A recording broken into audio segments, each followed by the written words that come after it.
The heavens are vast. The kite flies where it wishes.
Yeah, I brought you here because the General said he had some important matters to discuss. But how in the world did Yun Li and I suddenly become Miss March's swordplay mentors? Because General Huaiyan wants us to stick around on the Lo Fu for some time.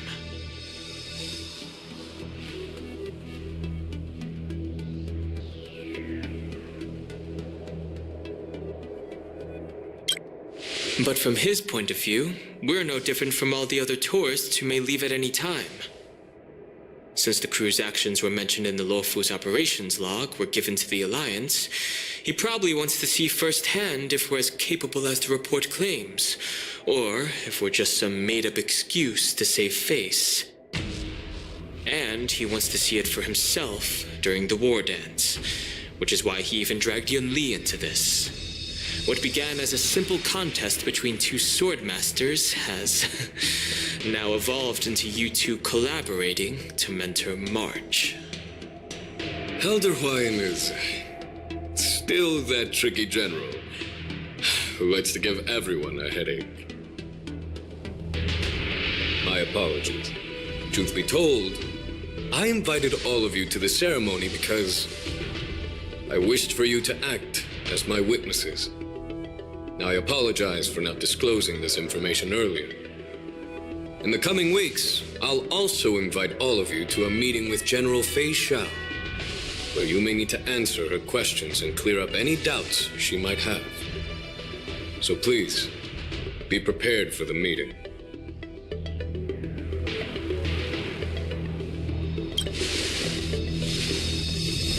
Don't worry, General. No matter what happens, I'm prepared to stay here as the Express's witness and answer any questions. Thank you, everyone. General, I know there isn't much I can do to share your burden, but... As the Lo Fu ringmaster, I won't let anyone defeat me in the war dance. I know.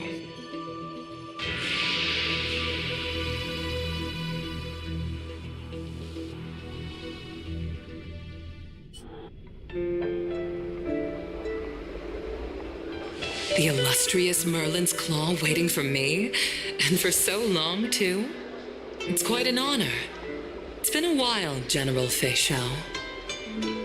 It's been 30 years since we last saw each other. Right, Yukong? Yes, back then you were the vanguard of the Yao Qing's Verdant Knights, and I was a pilot of the Lo Fu's Rainbow Orbit Fleet. Who would have thought that upon meeting again, you'd be a general, and I'd have given up flying? Really does feel like a lifetime ago. Well, I wouldn't say I haven't seen you in 30 years. After all, your great victories are announced through the Yellow Bell resonance system every day. so I'm well aware of your great feats. How's your health holding up? Still stable, I suppose. Do you still remember the medic who saved me in battle? That healer with the odd name and peculiar temperament. What was his name again? Was it Pichu? Or Kachio? Jiao Cho. He's been my retainer and personal healer, delegated by the Alchemy Commission from the Xianzhou Yaoqing. Over the years, he's dedicated himself to managing my condition. It's thanks to him that I'm still in good health today. Given my background, I'm happy to have made it this far. I'm relieved to know that you're safe and sound. Well then, since you and Elder Huayan are here, I imagine you must have received orders from the Marshal? As your friend, may I ask how the Alliance intends to punish the General of the Lawfu? The Arbor's rebirth has frightened the elders who lurk behind the scenes. They fear the resurgence of abominations, much like what happened 30 years ago. Although the reports from the Lawfu explained all the details, we don't know if the Ruin Legion really invaded, or how exactly the Stellaron Hunters and the Astral Express became involved. This puzzle has many missing pieces. As you know, the fugitive Jing Liu, who mysteriously disappeared many years ago, has resurfaced. This time, she has brought along an outworlder and a coffin, claiming to offer the Marshal a method to fight against the Eons. The Lawfu Preceptor has also leveled accusations against Jing Yuan for neglecting the Alliance's principles. She asserts that Jing Yuan enabled the exiled Imbibitor Lunae to re-enter the Lawfu, thereby unlocking the lunarescent depths within Scale Gorge Waterscape, which in turn disrupted the Vidyadhara's dutiful watch over the Ambrosial Arbor. It is for these reasons that I have come here to the Lawfu today. Well, duty calls. Perhaps I shouldn't have mentioned all of this to an uninvolved person, but since we once fought together, I didn't want to keep you in the dark. Perhaps pretending you didn't hear any of this would be for the best. I understand. I'm sorry. I was out of line. I know I shouldn't be defending General Jing Yuan right now, but... well, you know how I am. The Lawfu has enjoyed centuries of stability since the end of the sedition of Imbibitor Lunae, much of which can be attributed to General Jing Yuan's masterful strategizing. Unfortunately, for long-life species, enduring through the ages always culminates in a failure that undoes all previous achievements, a moment that our adversaries relish. That's true. And that's why I'm also here for another purpose. To visit Hule. Hule? You mean that Hule? The Borisin warhead? The same Hule who has been imprisoned in the shackling prison for over 7 centuries? The nemesis of the Foxians who will never be forgiven and shall be imprisoned until the end of the cosmos. I can't quite remember the exact wording, but yes, the very same Hule. Usually, only emissaries from the Xianzhou Yaoqing Skyfaring Commission visit him once every century. Why do you have to visit him now, of all times? The Foxians and the Alliance made a pact to combat the abominations, aiming to achieve justice and free their kin. That werewolf monster is to be forever imprisoned in the dark recesses of the shackling prison, facing unending retribution. Given the situation on the Lawfu, those on the Yaoqing are concerned about Hule's imprisonment. I'm afraid that the routine visit every century is no longer sufficient to ease their concerns. That's why I was sent here, to reassure them. It's all bad news. Well, not everything. There might be a silver lining. Oh, by the way, I found some clues about the thing you asked for. Tell me more.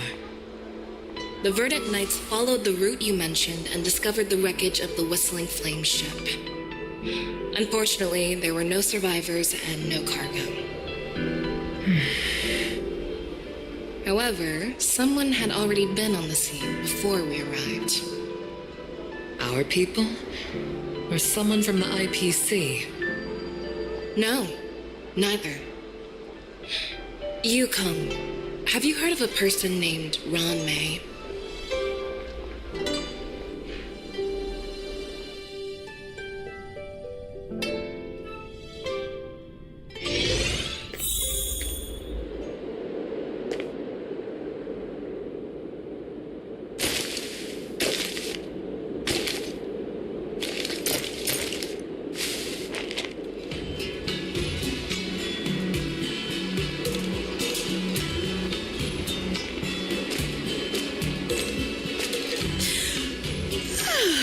I'm still feeling sleepy. Did I oversleep? Where did March and Don Hum go?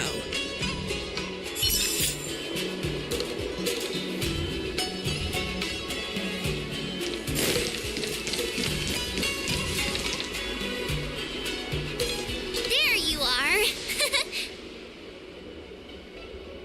You haven't forgotten about our promise to General Huayan, have you? I woke up especially early so I can start teaching Miss March swordplay.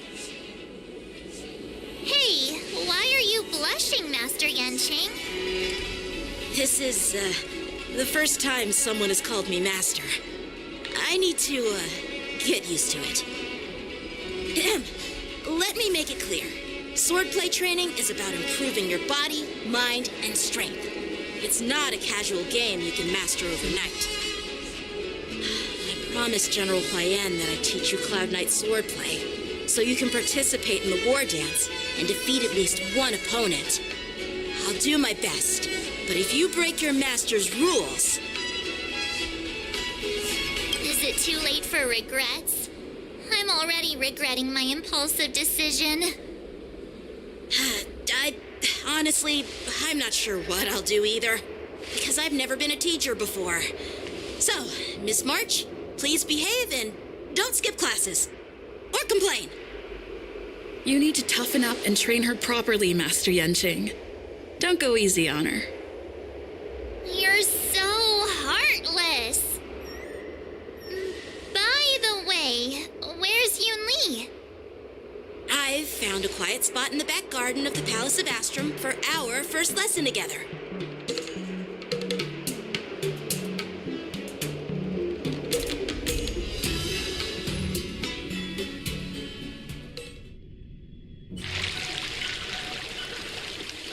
Seriously?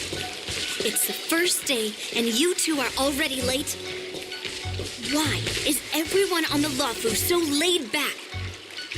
So disappointing. Master Yunli, you're already here. Sorry for keeping you waiting. Oh, wait. Were you trying to teach her in secret? That's sneaky. I'm just showing you what Luofu etiquette is all about. She might be my apprentice, but it's customary for the master to personally escort their apprentice to the place of learning. As the host, I'll be teaching Miss March the essence of Luofu swordplay, after which she'll emerge victorious in the war dance ring. You won't be complaining about Luofu swordplay then. Stand aside, rookie. Let me show you how we Ju-Ming swordmasters treat their apprentices. Quickly, over here, Miss March. This is a reverse mentorship gift from me to you. I hope you put it to good use. What's this? Xianzhou clothing? It's so beautiful! Sword practice requires precise movements. This outfit is tailored to fit perfectly and allows for smooth movements. I even added some small accessories. I put a lot of thought into it. You're awesome, Master Yunli! See? See? How can you compete with me? I'll teach March 7th the essence of Ju-Ming swordplay so she can win the contest with my sword skills. Actually, I've prepared something too. Huh? You have a gift for me too, Master Yenching? Since you want to learn swordplay, Miss March, you'll need suitable weapons. So, I went out of my way to prepare a pair of swords overnight. Unfortunately, I didn't have time to ask the craftsman to customize the swords for you. But I did my best to choose ones that look nice and are suitable for a beginner. I hope you like them, Miss March. Thank you, Master Yenching! Bet you didn't see that one coming, did you, Yun Li? The real competition is just getting started. I'm so lucky to have two great masters. But why does it feel like things are getting a bit weird?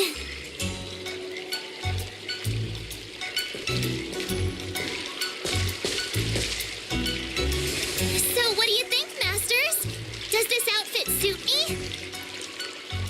Perfect. I chose it carefully. It's perfect for beautiful young swordswomen like you and me. All right, let's get started with the training. The person next to me is a Cloud Knight instructor I've brought in. For your first lesson, try exchanging a couple of moves with him.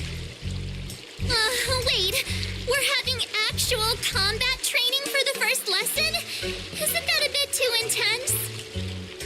Well, I heard you have some experience with archery and martial arts. The first thing we're going to do is see just how strong your fundamentals are. Come on, step forward and strike with the sword in the most natural way you can think of. It's important for us to grasp your natural movements so we can decide where to start and what you need to learn. If you're ready, let's begin. Okay.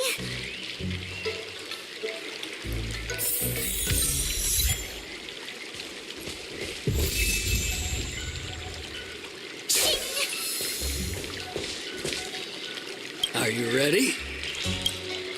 Yeah, I'm ready. But please go easy on me. Then I apologize in advance, Miss March. Ready to shine. Please have some tea. Close attention, Miss March. Luofu swordplay is all about being swift and agile in your movements.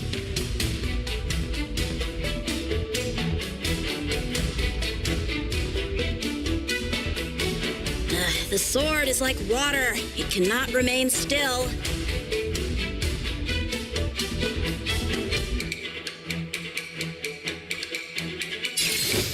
Strike apart. Yes, you. Practice is over. Swords descend. Ignore him. Strength is everything.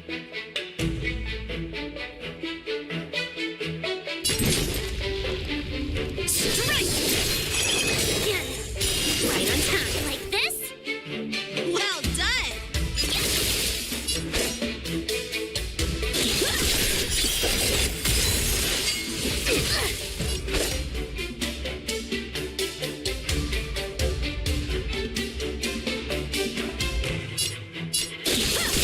Within the self, not the sword.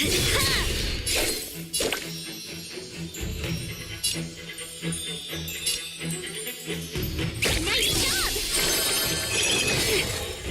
Yes, you. You threw clouds!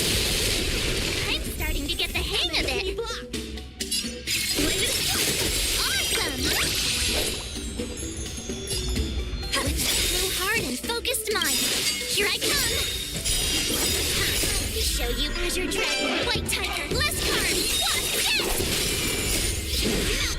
Are you mumbling about? Isn't this sword technique? Shouldn't I be saying something cool?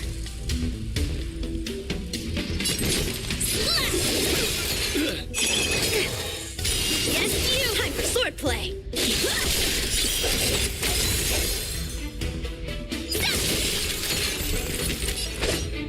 Strike apart. You'll make good practice. Swords descend.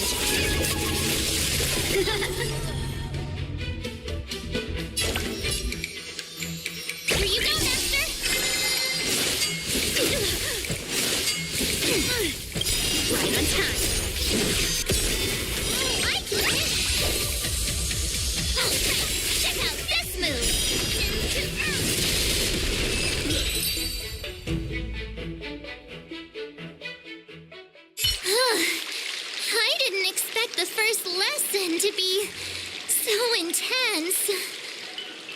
Miss March has quick hands and a flexible body. She's a perfect fit for practicing Lawfu swordplay. However, she lacks strength, and her strikes were a bit unfocused. But don't worry, it's totally normal for beginners. Once she starts practicing Juming swordplay, she'll make heaps of progress. Given the situation, I believe Miss March should start by working on her strength. Seriously, do you actually know anything about swordplay, or what? I could ask you the same thing. Dual swords require agility, so what's more important than footwork? Instead of focusing on her strengths, we should address her weaknesses. The drawback of wielding two swords is not generating enough force. What good is being quick on your feet if you don't have strength? It's not like we're dancing here. Skilled swordmasters know how to play to their strengths and work on their weaknesses. Start with what you're good at, then tackle your weaknesses. That's the right way to learn. You're quite the theorist, huh? Theorist? You claim to be able to talk to swords. So what does that make you? A lunatic? Hey, it's only my first lesson, and you're already arguing. Come on, calm down, masters. I'll have to improve both my footwork and strength anyway, so it doesn't matter which one comes first. But it does matter. Just listen to me, March 7th.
Today me is even more awesome than yesterday me.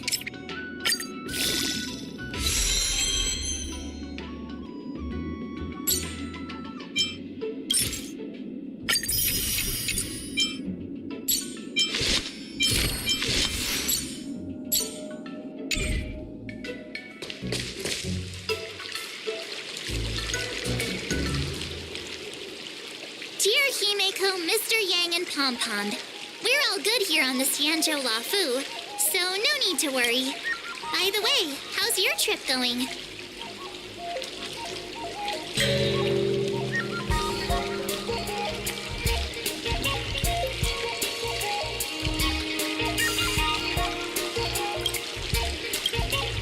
As for me, I've somehow become the apprentice to two Cloud Knight sword masters, and I've been honing my sword skills with their guidance. One of them is Yenqing, the boy we've all met before. The other is Yun Li, the granddaughter of General Hua Yan from the Xianzhou Juming. Both masters are super strict, giving me a real taste of how hard sword training can be. I tried to drag her into this, but she refused. Then I tried to rope Don Hung in, but Master Yenching wouldn't have it. Still, I didn't let the difficulty get to me. In just a few weeks, my sword skills have improved a lot. Both my masters think I have unique talents in swordplay and are literally fighting each other to teach me their skills. Thanks to their guidance, I've actually made some progress. When I get back to the Express, I'll definitely show off my skills and impress you all. Looking forward to your reply. Yours, March 7th.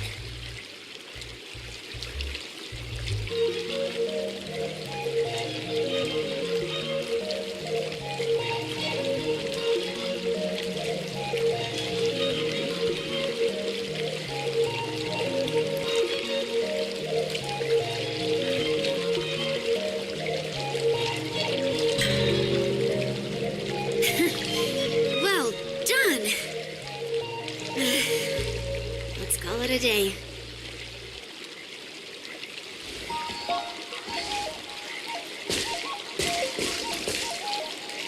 Miss March's sword skills are really coming along. She'll hold her own just fine in the war dance. Perhaps I might have a shot at beating both masters in the ring?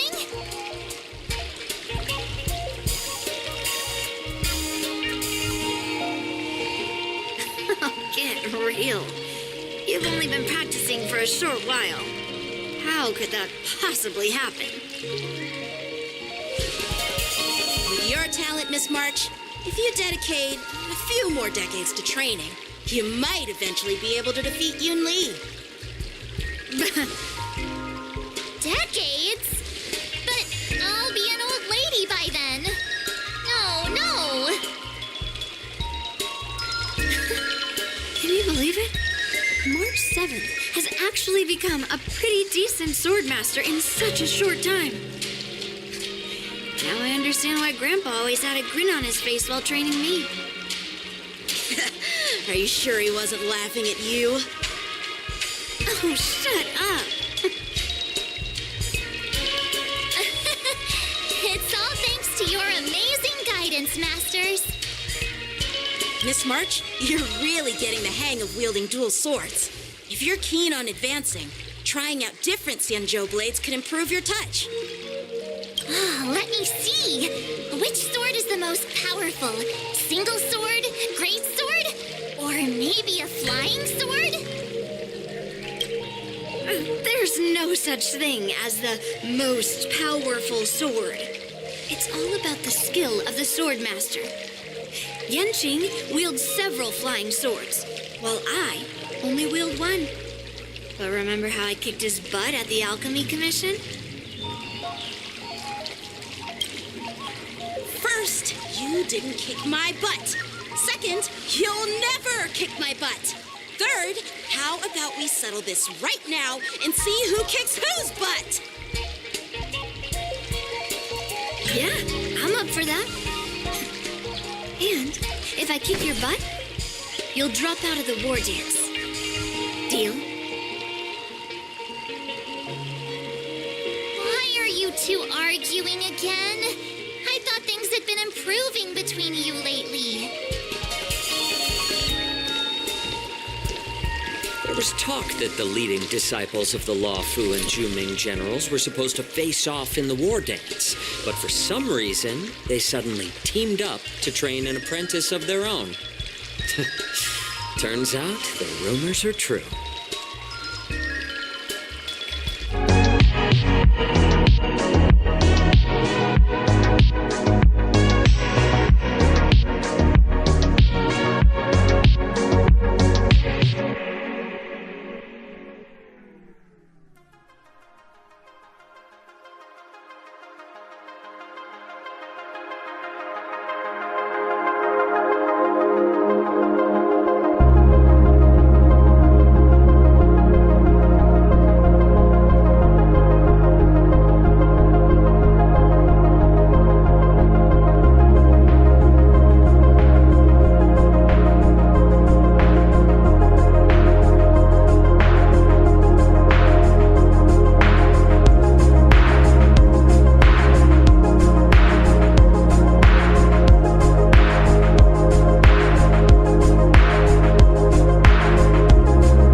pom-pom. Well done. Let's call it a day.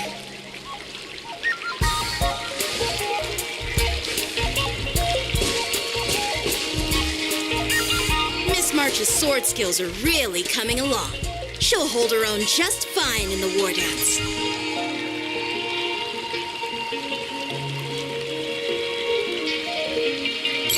Perhaps I might have a shot at beating both masters in the ring?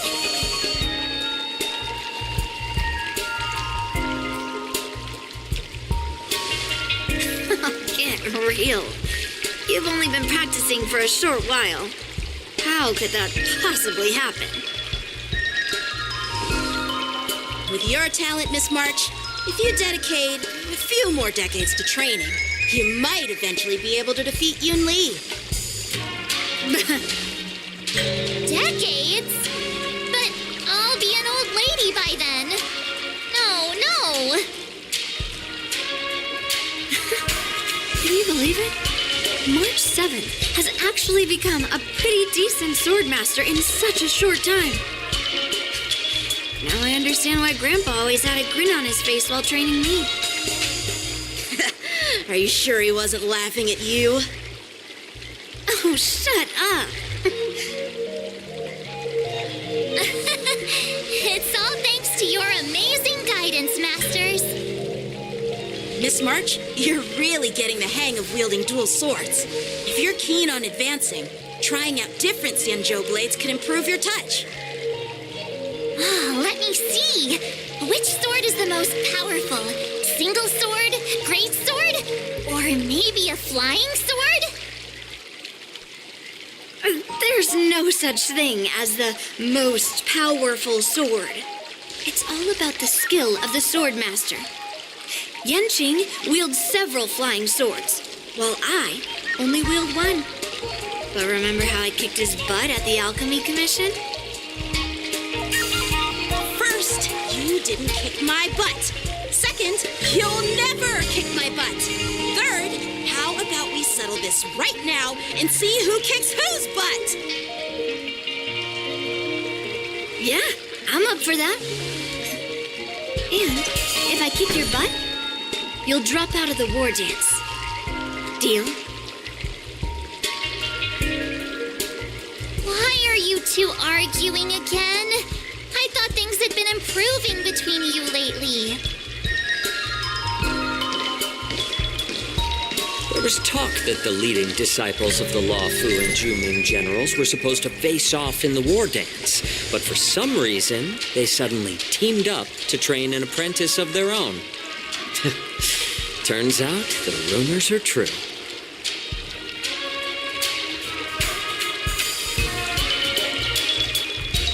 Tomorrow is the big day of the war dance. Shouldn't you two be focusing on honing your skills instead of teaching swordplay here? You're... Oh, that's right. You're the pink-haired fox from the Yaoqing.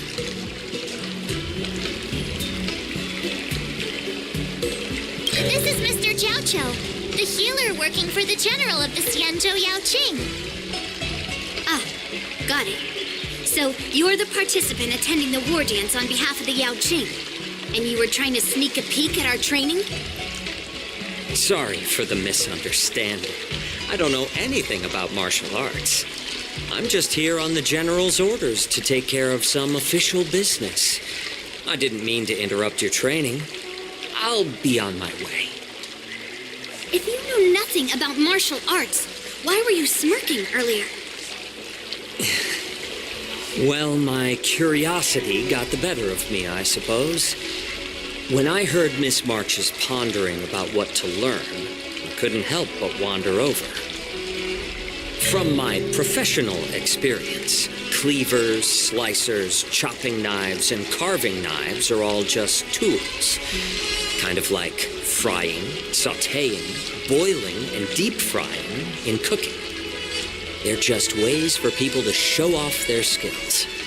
How you use them really depends on the ingredients you're working with. It's like your sword teaching methods.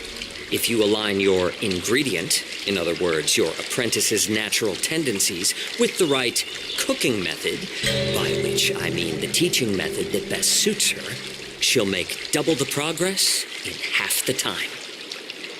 For example, golden eggplant tastes best when fried, cloud peppers when stir-fried, and yellow boulder beef when simmered. It's all about discovering the... All this talk about food is making me hungry. Aren't you a healer? Why are you talking about food? Well, it's just a metaphor. The medicinal school I follow on the Xianzhou Yaoqing is called the Rancha School, that specializes in food therapy. So it's only natural that I know a thing or two about cooking. So, you're the General's cook? I'm a healer. But anyway, a cook who isn't interested in health doesn't make for a good advisor. Fine. Call me a cook if you want. Seeing the way you're looking at me, it's obvious you think I'm just some feeble academic who likes to blabber on about martial arts. But, in reality, I know a thing or two about killing. After all, the art of healing inherently encompasses both life and death. Why is this guy suddenly getting all serious with kids? Do you recognize this bottle of medicine in my hand? No? This is called tumble dust, an extract from an exotic flower named Yabra. Ugh, is it poison? Well, it depends on how it's used. With just one drop, it's able to numb a patient's body during surgery, making them painless throughout the entire process.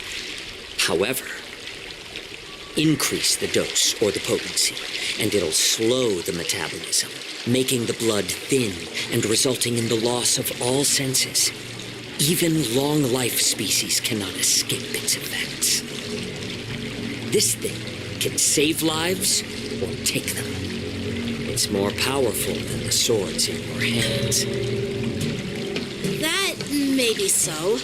But still, I prefer settling things with a sword than, you know. Huh. Looks like I did get you all wrong. You're not a feeble scholar, but a sinister and despicable one. Hey, why the insults all of a sudden? I'm just sharing some medical knowledge here, not persuading you to poison anyone. Seems like you get real excited when talking about poison. I can't tell if that's an honorable thing or sinister. Picture this. 2 individuals. The one standing is full of malice. The other lying down is honorable and righteous. How can the one who's lying down label the one standing as sinister? In the throes of combat, where life and death hinge on a singular moment, every idea fades into nothingness. The only thing that matters is staying alive. Surviving the battlefield reshapes all notions of worth, be it integrity or treachery. In my eyes, their significance is negligible. Perhaps you've underestimated Yunli and me, Mr. Jiaoqiu. We may be young, but we've seen our fair share of war. Well, then you should know that the war dance is nothing more than a contest. So why are you so focused on it? When I was appointed as the ringmaster for the war dance, I asked the general, we Cloud Knights are supposed to charge into the fray and slay enemies. Why do we have to swing swords in a ring just to please an audience?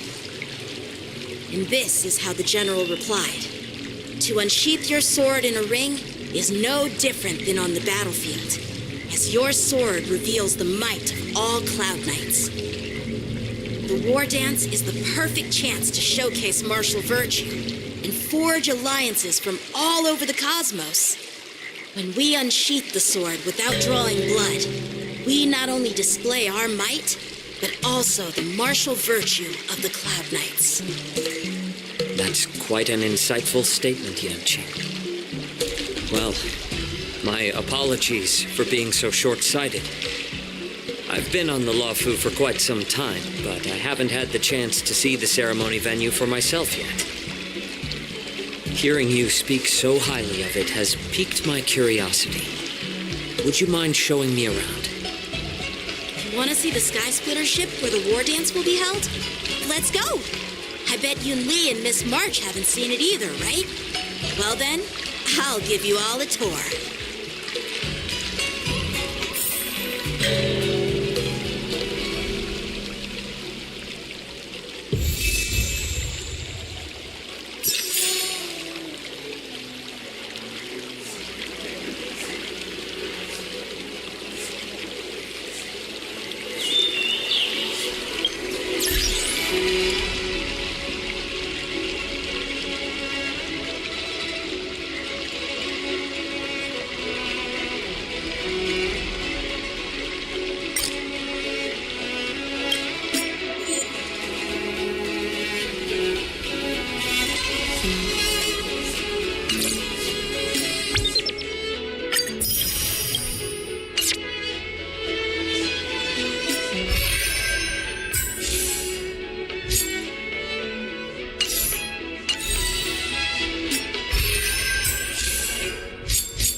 Let's go. I'll give you a tour of the Sky Splitter.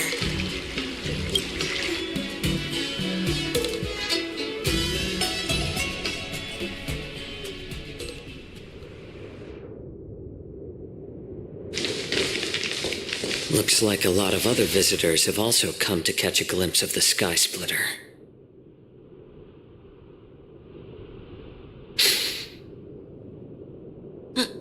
What's up, Mr. Jiaoqiu?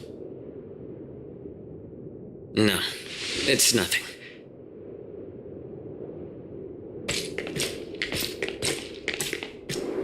Do you see that airship in the distance?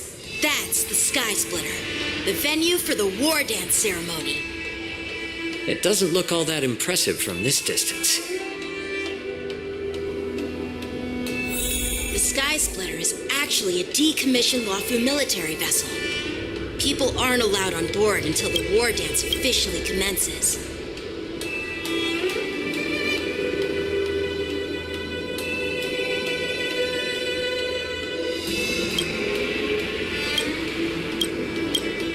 Tomorrow, when the bell rings and the ceremonial cannons roar, I'll be there representing the Cloud Knights of Xianzhou Luofu, standing in the ring, ready to take on challengers from all over the cosmos.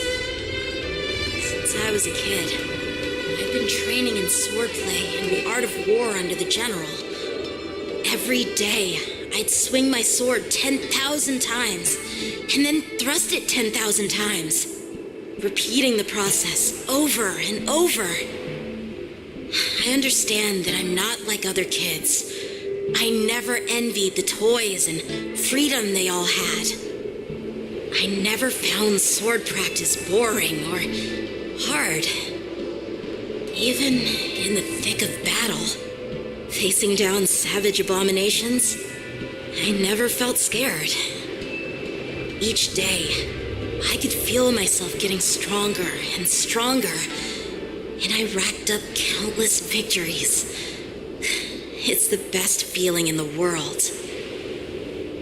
But then, I faced a really tough opponent, and just one slash shattered my confidence into 1,000 pieces. That's when I felt true fear for the first time. Maybe that's what Mr. Jiao Cho meant by life and death hinge on a singular moment. Every idea fades into nothingness. After that, I had to pick up the pieces and try to put myself back together. But no matter how hard I tried, I couldn't seem to find my old happy self again. I often ask myself, why do I wield my sword? If defeat is inevitable, why do I continue to fight? Is it to reclaim the joy of victory? To meet the general's expectations? Or to secure my honor among the Cloud Knights? While the general could teach me the art of swordplay, he couldn't teach me why I should keep on going. He said the reason must come from within myself. I've been struggling to find that reason. But after talking with you, Mr. Jiao Cho, I think I already have that reason in mind. As a member of the Cloud Knights and the General's apprentice, I've had a weight on my shoulders, and I know there's still more to shoulder. But when I wield my sword, it feels like I'm letting go of everything. I love the feeling of giving it my all, facing any obstacle in front of me, pressing forward. That's why I wield my sword. Oh, Yanqing. So young, yet so grown up. By the way, how old are you exactly? Age doesn't really matter. All sword masters will understand how I feel. I get it. Looks like all the kids on the Luofu live tough lives. So, how about you, Miss Yunli? It's not polite to ask a girl her age, no matter which Xianzhou ship you're on. I'm not asking your age. I'm asking if you have a dream like Yanqing has. You don't talk like a cook. You sound more like a TV host or something. Need I repeat myself again? I'm a healer. Well, I don't have a dream like Yanqing does. The only reason I'm participating in the Ringmaster's Challenge is because I made a promise to my grandfather that I'd win the precious sword he's contributed to the war dance. Sounds like that mind of yours is just filled with swords. I bet you've got nothing better on your mind. My father was a craftsman on the Xianzhou Juming. Because of his foolishness, many innocent people fell victim to the cursed swords he forged. Since I was a kid, it's been clear to me that not everyone deserves to have a weapon in their hands. Giving them a sword is no different than being cruel to the innocent. So, whenever I come across someone unworthy of a sword, I can't help but want to take it away from them. Given that Yanqing is the war dance ringmaster, I'm stepping up to challenge him, to ensure the precious sword doesn't fall into the hands of an unworthy master. Hey, what do you mean by an unworthy master? I see. It's not easy for kids on the Juming either. Well, it's better to have a reason for wielding a sword than to be lost and confused. I've saved countless Cloud Knights in my life, and there are plenty of exceptional warriors, just like the two of you. What happened, Mr. Jiao Cho? Oh, nothing. I was just reminded of some old friends and old tales. Judging from my professional perspective as a healer, both of you possess remarkable vitality. Your energies flow like raging fires and mighty gales.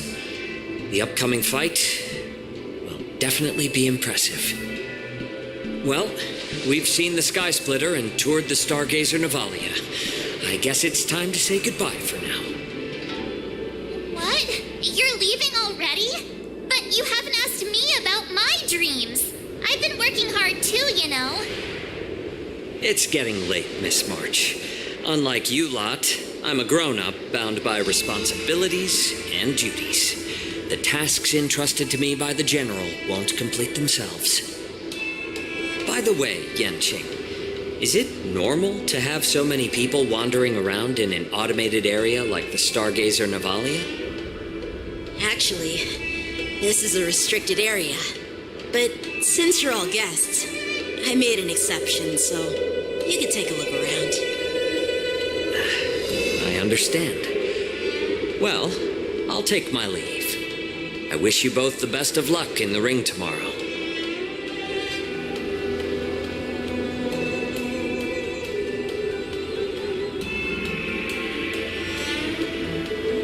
Seriously? I just spent so much time thinking about my dream, but he didn't even ask me. Now that we're done with our tour of the Sky Splitter, shall we continue with our training? Why don't we take a day off? What? You want to secretly practice swordplay by yourself? Dream on. You know, cramming before a fight never works out. For some reason, seeing the Sky Splitter has boosted my confidence. So, I've decided to conserve my strength for tomorrow. All right, I'll take you out of the Stargazer Navalia.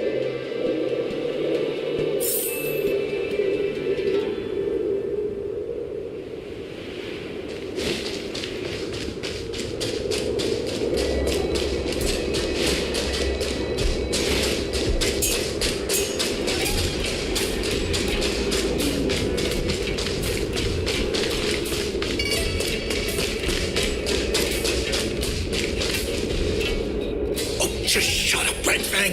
This is not a beast ship. I need some time to take care of things.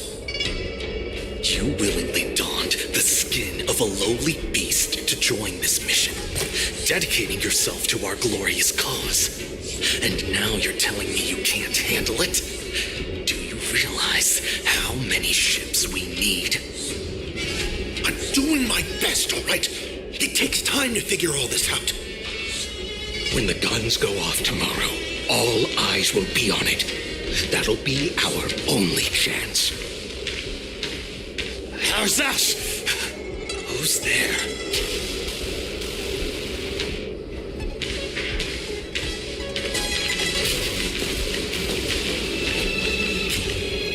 Who are you guys? An impromptu inspection. Why are there outsiders loitering in Stargazer Navalia? And a bunch of kids at that.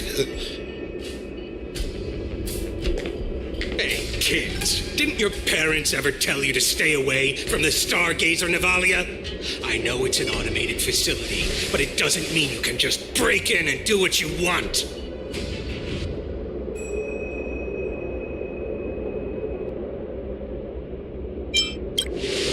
First of all, I'm an adult. Second, I didn't just break in. Yeah, we flew here on a star skiff. Like, whoosh! Well, I'm not trying to tell you off, but this place is off limits to the public, you know? Big sis, let's go. I want to play in Ever Hunt Plains.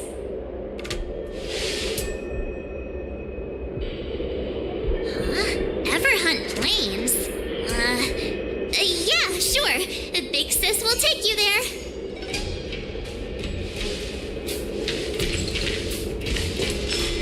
Shua! should have let me. Shh, the overhaul is done, and everything looks good. We should leave.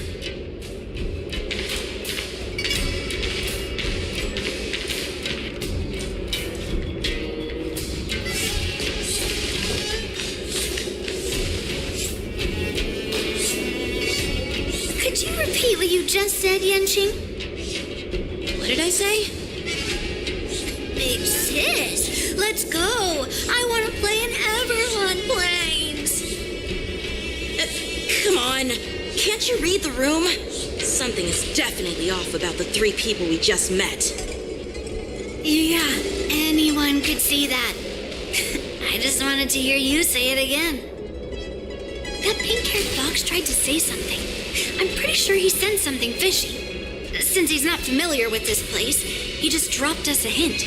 But you didn't seem to be paying attention at all. I knew that from the beginning. That Cloud Knight didn't recognize Master Yenching at all. That's really weird. What? Is he famous on the Lafu or something? Not even the Cloud Knights on the Juming, who all know my glorious name, might recognize my face. You have a point. A Cloud Knight, a member from the Skyfaring Commission, and a craftsman. They're from various departments, and the reason for the overhaul seems legit. But one of them blurted out some weird language just now. Did you hear that? I have a feeling that if we secretly tail them, we'll definitely catch these guys in the act. Follow my lead, and be careful not to blow our cover.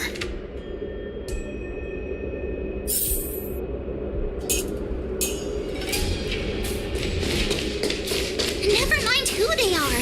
Let's just film them.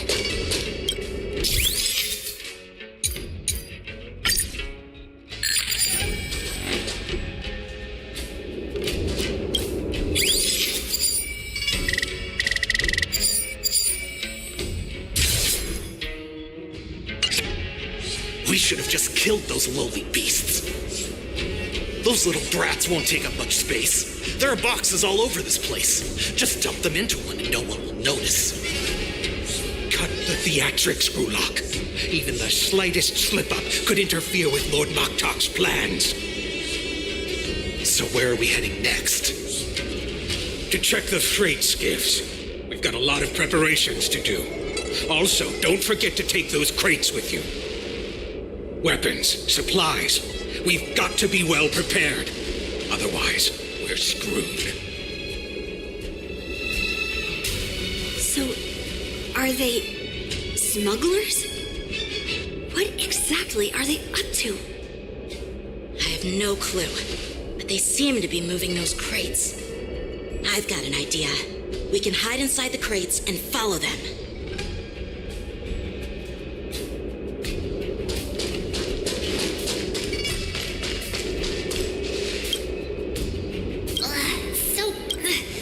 I can just hang in there.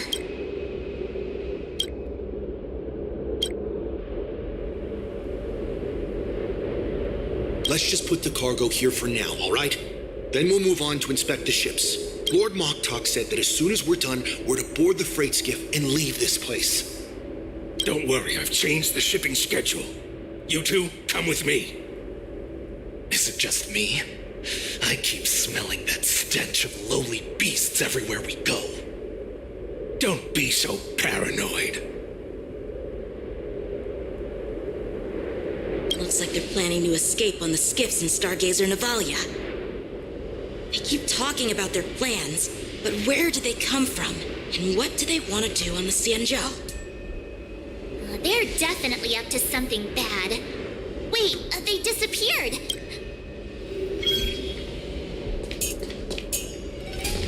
Tread softly, breathe quietly, and make sure to keep an eye on them.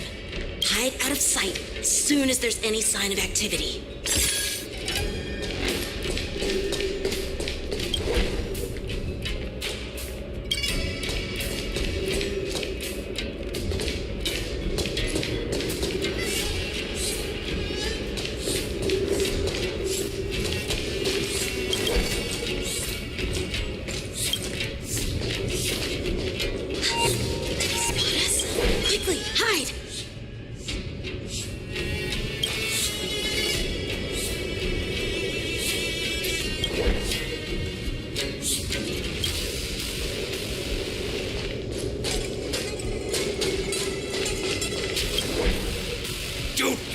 paranoid.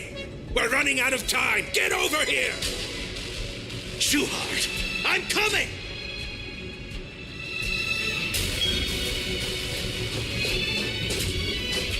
I'm leaving. We should catch up to them. Quickly!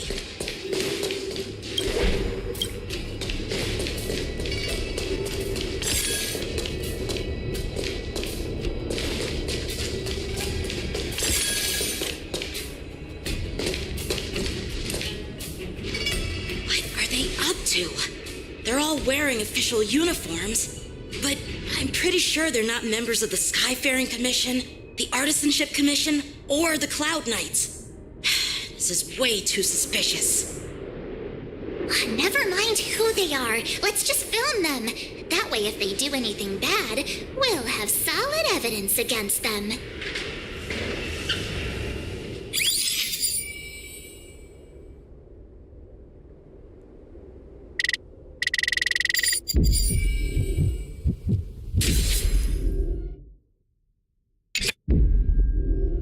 Look at this. A freight star skiff with enough room to fit at least 20 of my men. I'll let the others know and have them prepare more star skiffs.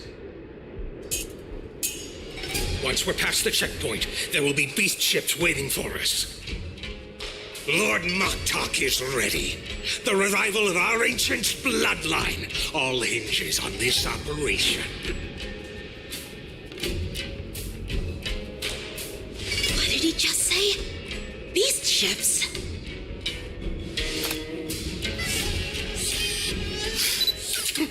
Who's there?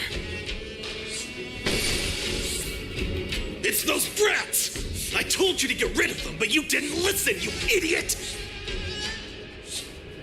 Wipe them all out!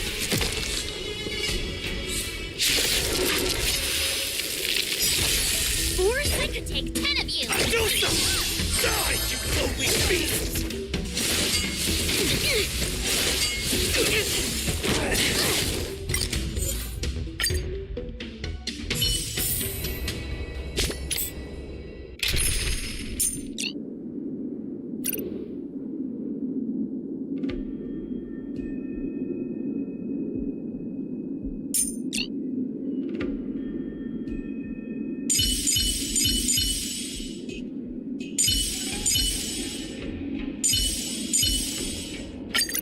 What will they experience in the...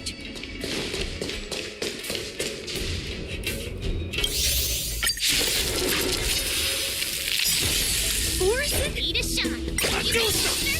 Die, you lowly beasts!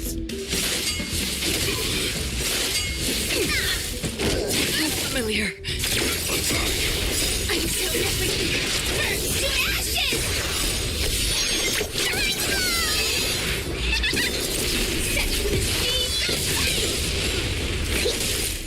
Still water is split.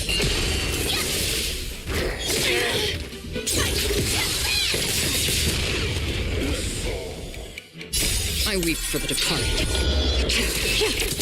It too shall fall.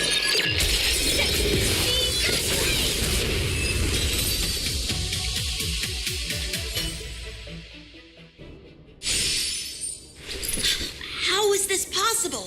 How did these Foxians change their appearances like that? They're not Foxians at all. They revealed their true form. They're Borisin, just like the bandits I defeated on the IPC ship. Wait, that means...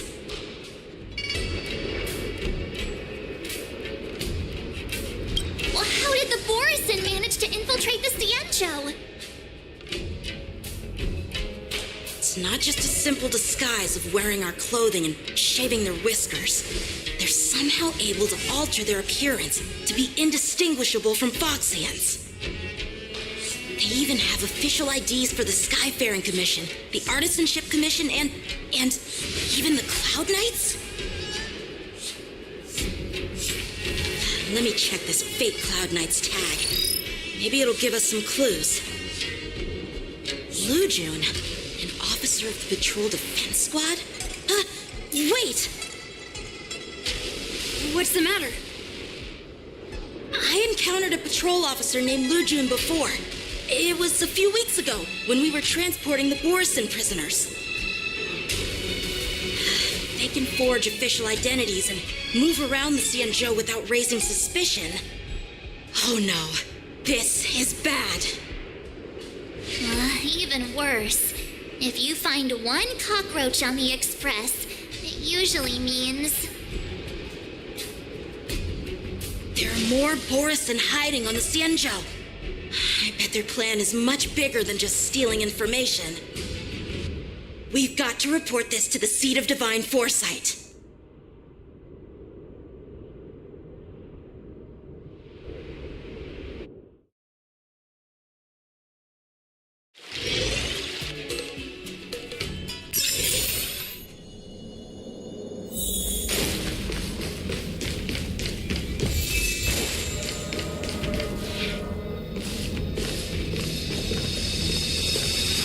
I'm glad to finally meet you in person, guests from the Astral Express. I'm Fei Xiao, the General of the Xianzhou Yaocheng.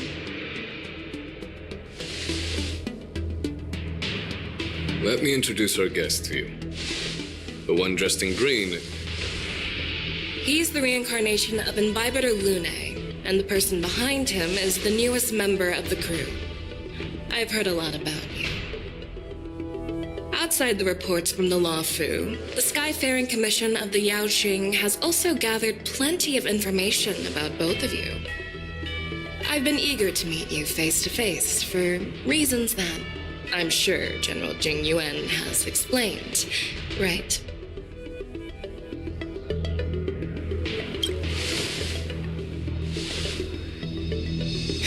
That's right. But don't worry, this isn't a trial. I just want to have a chat with you and get a better understanding of the facts. According to General Jing Yuan's report, the Ruin Legion is to blame for the Ambrosial Arbor crisis, and all Arbiter Generals should pay attention to the Ruin Author's movements. Over the years, the Destruction's minions have wreaked havoc on countless worlds, and the Alliance has been keeping an eye on them. But no one expected them to join hands with the remnants of the Abundance. The damage caused by the Ambrosial Arbor crisis was far less severe than expected, which is good news for us. However, it was quite different from the Ruin Legion's usual style of destroying life wherever they go. While I trust the bravery of the Divine Foresight and the Nameless, I'm curious about some details missing from the report. I'd like to take this chance to have an exchange with both of you. Let me be clear, the questions I'll ask might not reflect my actual thoughts, so please don't take offense if any of my questions seem a bit harsh. Please go ahead, General. But keep in mind we can only answer based on what we know. And perhaps you already have the answers to your questions in your heart. You have a clever tongue. I like it.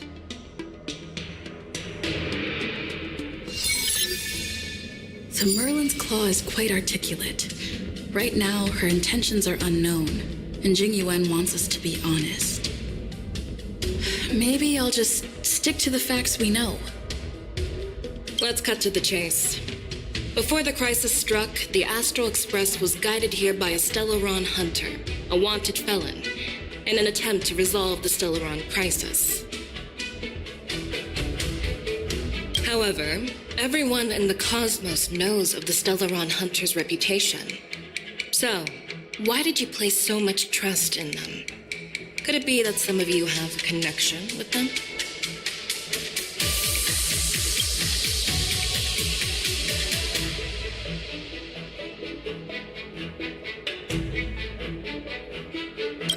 The Law Fu, there are many other worlds suffering from Stellaron corrosion. For example, Eurilo 6, the world that the Express stopped at before reaching the Law Fu, was one of them. To the Express, Stellarons act as roadblocks on the Silver Rail and pose risks to the warping process. And that's why dealing with Stellaron issues is part of the duty of the Nameless. Ah.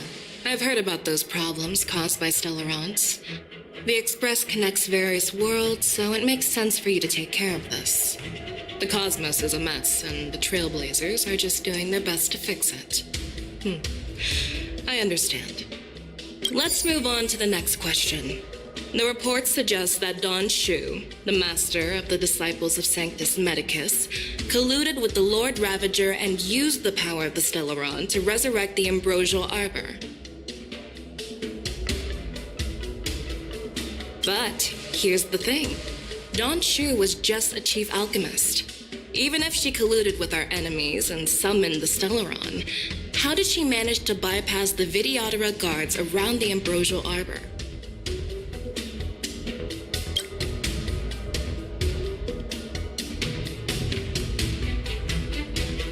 I don't believe we are in a position to answer this question. We Nameless came here to resolve the Stellaron crisis, and we cannot be expected to know the details of Don Shu's conspiracy. You make a valid point. That's how innocent people should react. Let's skip this question for now. According to the report, Lord Ravager Fantilia is the mastermind behind the entire conspiracy. She disguised herself as an ambassador of the Skyfaring Commission and traveled with you, only to vanish without a trace later on. It seems too convenient to label her as a scapegoat.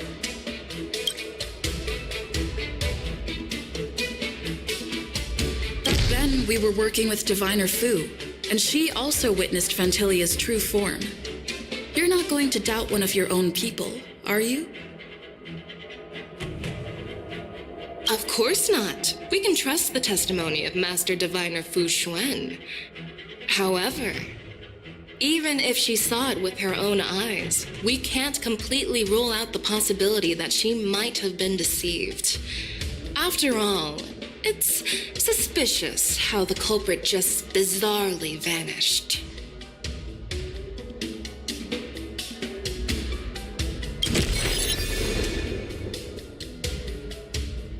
Oh, it seems that your answers have addressed all my questions.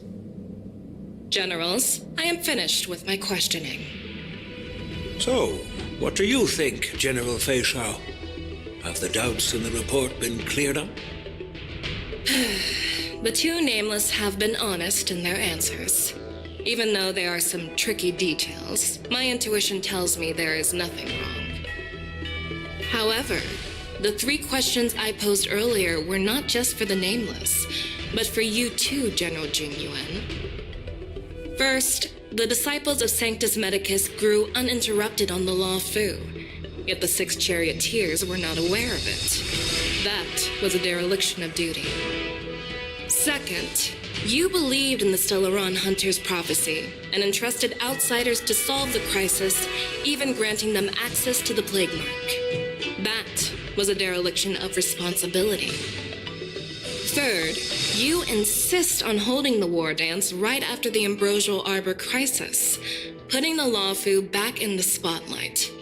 That is a dereliction of wisdom. Merlin's Claw. Is this your line of thinking, or the 10 Lords? From the moment I walked in, I made it clear that the questions I'd ask might not reflect my actual thoughts. The disciples of Sanctus Medicus were deeply rooted and had been plotting for a long time.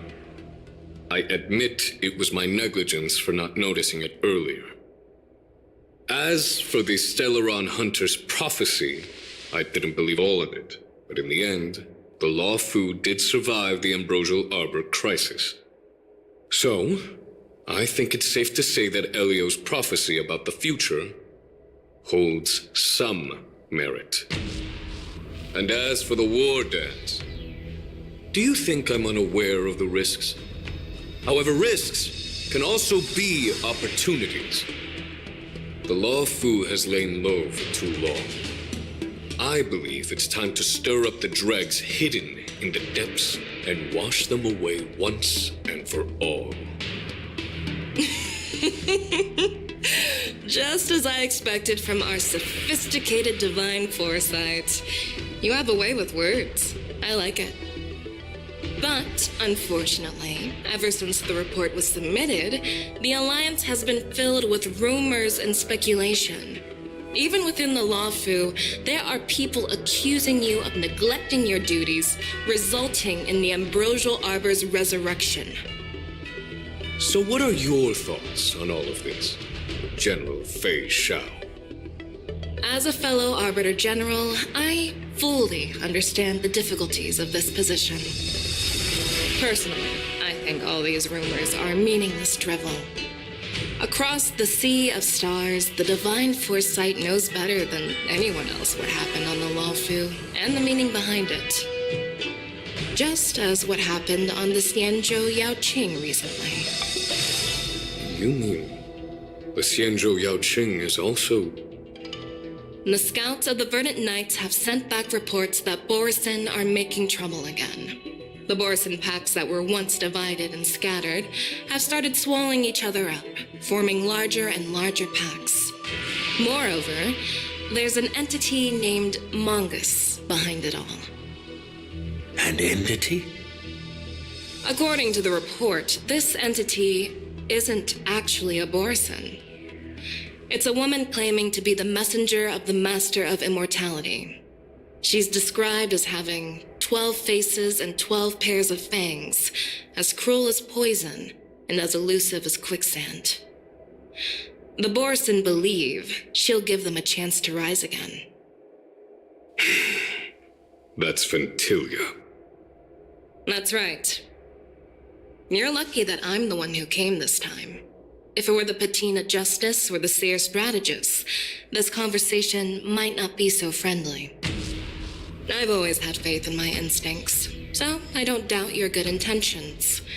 But the Alliance has its fair share of questions and doubts about the Lawfu. So, my plan is to come up with an acceptable answer to satisfy the Alliance. What's in this plan, General Fei Shao? General Jing Yuan, you already know what has to be done. But since you don't want to be the bad guy, I'll take care of it for you.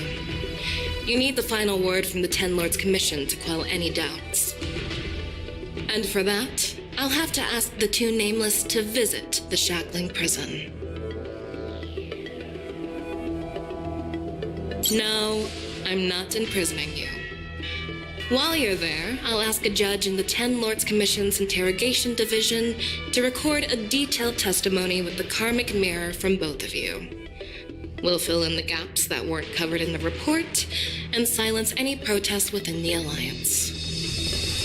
I'm okay with that.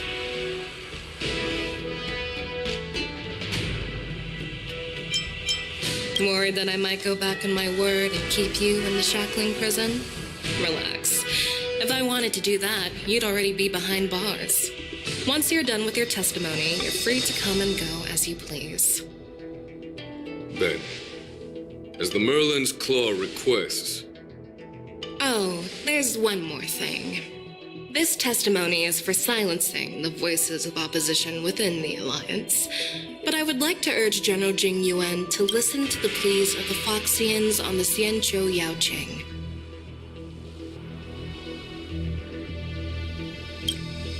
So, you are here for Hule.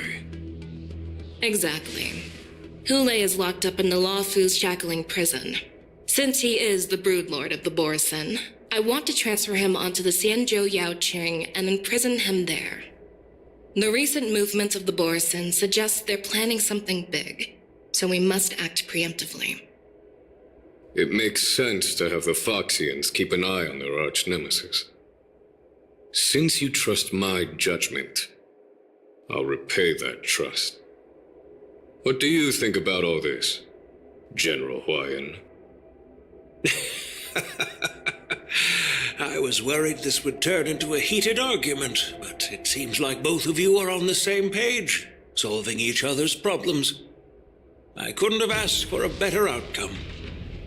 And as for Hule, I'll send my lieutenants Zhao Chou and Moza to check on his condition in prison and ready him for transport. If there are no more questions, shall we get this started?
Do you actually... Yes. I trust my... I'm really sorry about all this. But the testimony in the shackling prison won't take up much of your time. I'll call for a messenger to take you to the interrogation division. You just need to give your testimony, and then you can head back. So no need to worry. As you wish, General.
As General Jing Yuan requested, everything is prepared for your arrival, and I am here to receive you.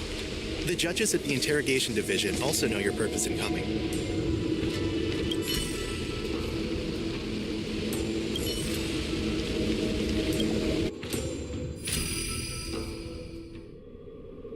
The shackling prison. I didn't expect to be back here after all these years. Don Hung. Don't worry about me. If you're ready, I'll open the gate for you.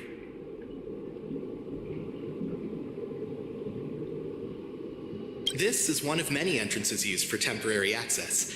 Since you're not actual prisoners, it makes sense for you to use this entrance. Please come on in, dear guests.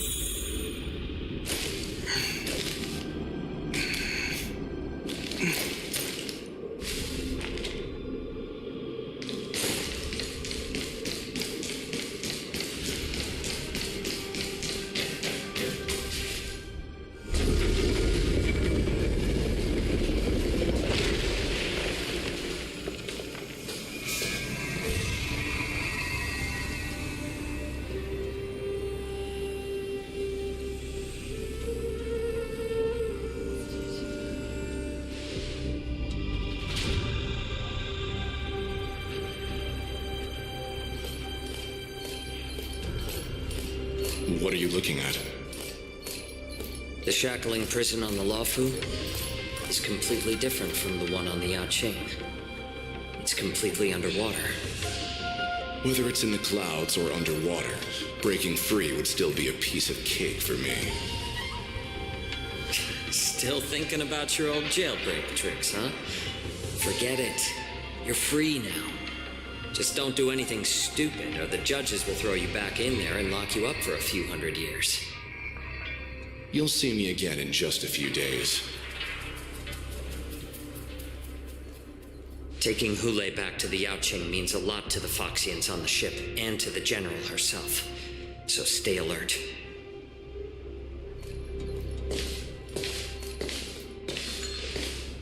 Guests, my name is Shui Yi, and I'm here on orders from the Incarceration Division of the Ten Lords Commission. We're Jiao Cho and Moza. General Fei Xiao sent us to extradite the Borisin criminal Hule to the Yaoqing.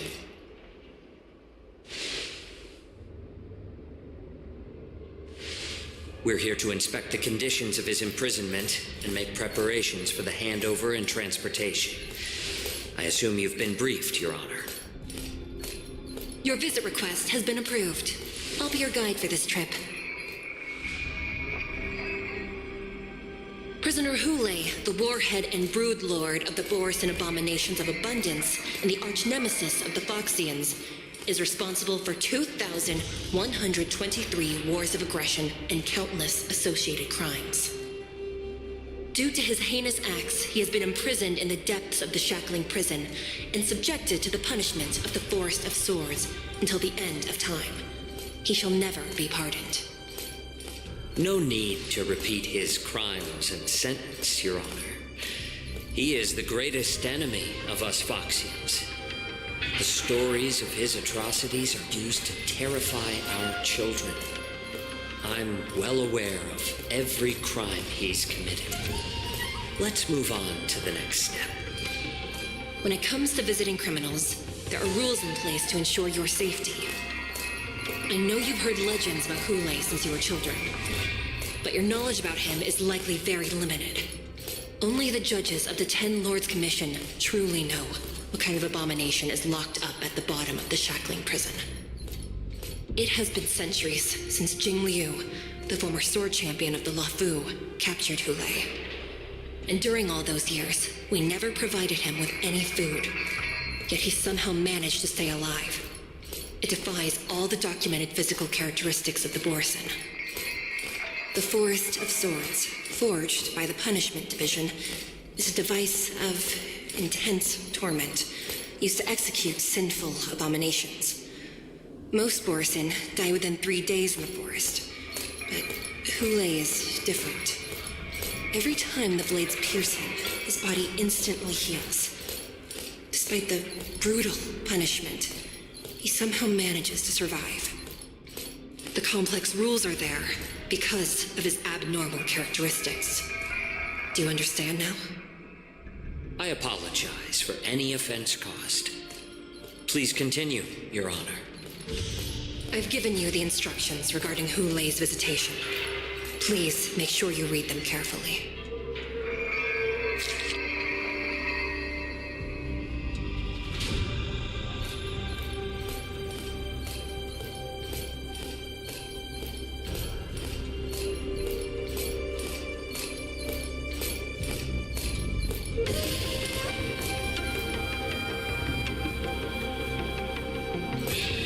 And please, take this pellet before proceeding.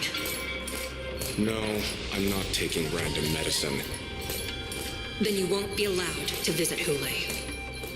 Just swallow it already. Hule is like all Borison. He can release a pheromone called lupatoxin that induces fear. Thousands of years ago, we Foxians were enslaved by the Borison. Not because we were naturally weaker, but because of their lupatoxin. This pill is for our own mental well-being. I understand. I knew you were a reasonable person. Now that we've taken the medicine, let's proceed.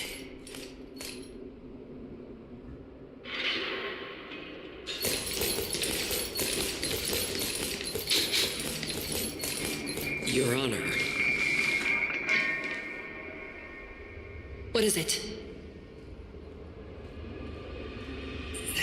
No, never mind. Maybe I'm just imagining things. Let's keep moving.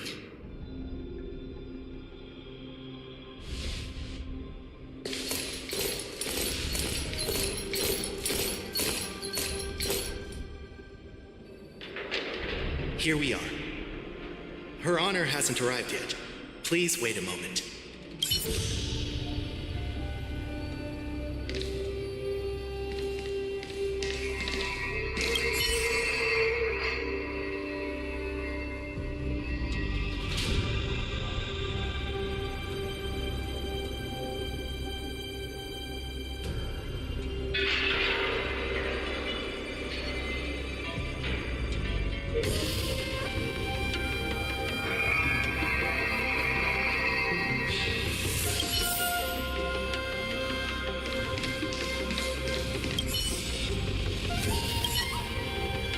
Welcome, dear guests from the Express.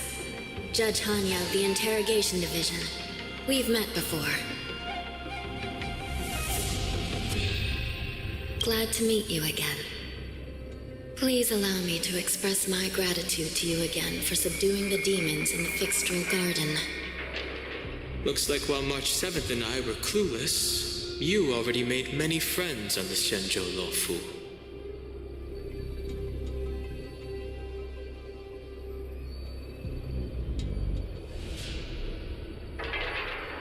Even though you and I have met before, we can't show any favoritism under the Ten Lords. So, please do as I command as we head to Scrivener Hall and beyond. Don't do anything without my permission.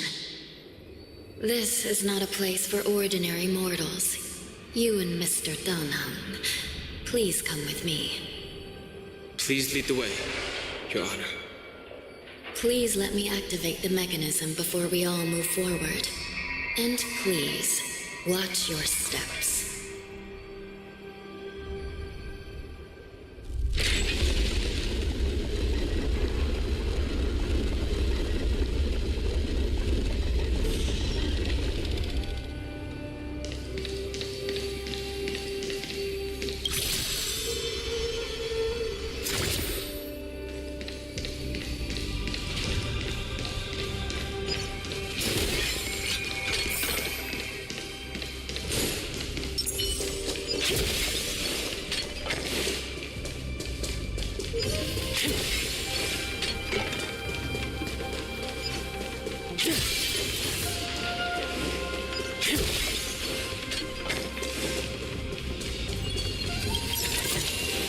Quite the taking.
Freezing.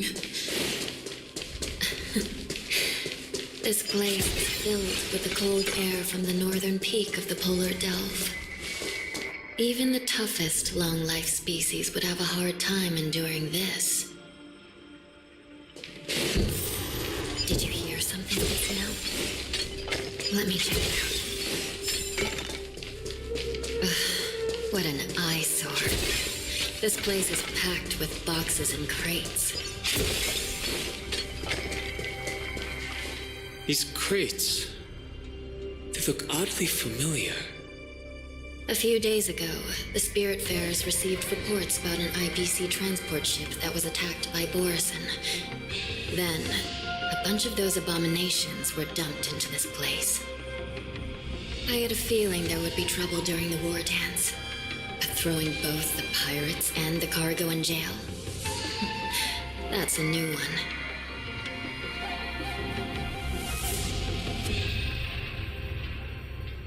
I heard the Intelligentsia Guild crafted something dangerous.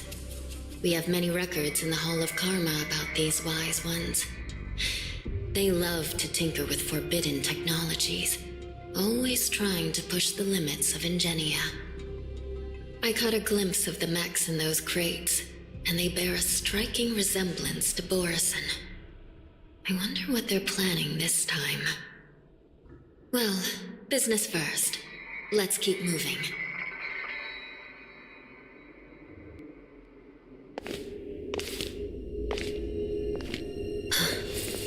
Strange. I don't remember checking the containment facilities a second time.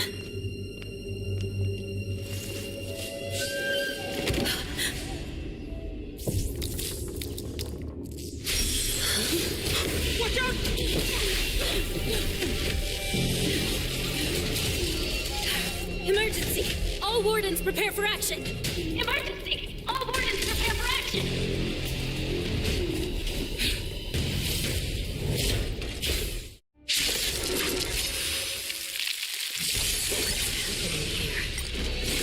These things moving on their own. Something's wrong. The guards aren't responding. It's going wild. Just like the forest. Looks like we're on our own. To the clouds! Just for oblivion. The wheel forged in ice never falters!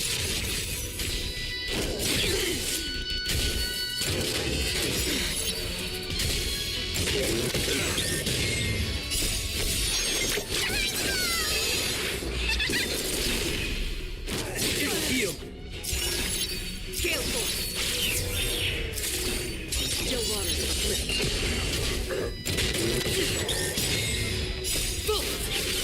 From the blue!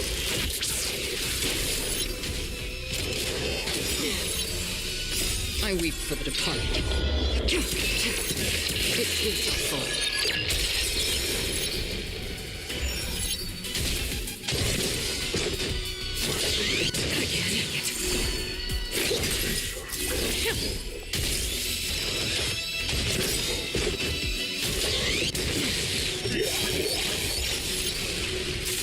Just for bliss.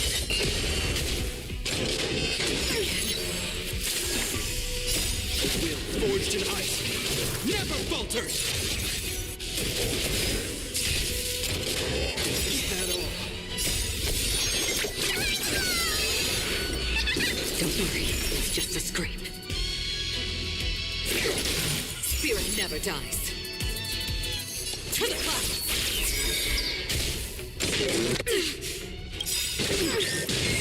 The wind is rising. Boom!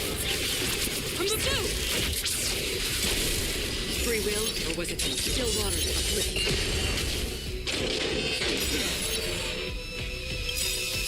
I weep for the departed. It will fall.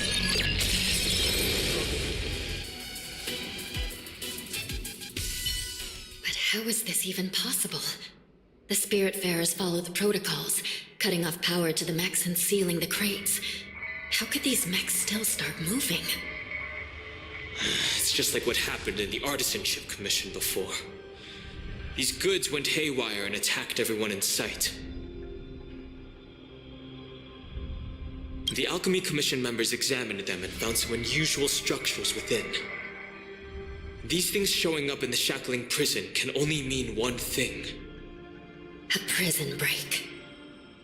And whoever delivered these goods clearly wanted them to go through the Xianzhou's strict inspection process to show the Skyfaring Commission and Cloud Knights how dangerous they were. They wanted these mechs to end up right here, in the shackling prison. If these things already started taking action while nobody was paying attention, then the whole prison is in trouble, I'm afraid. And to make things worse, another group of visitors just entered the depths of the shackling prison.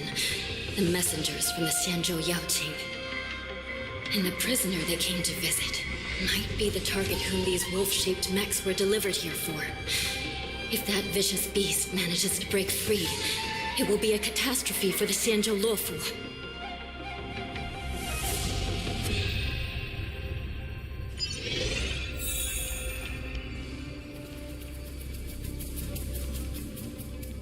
Here we are. Have we arrived already, Your Honor?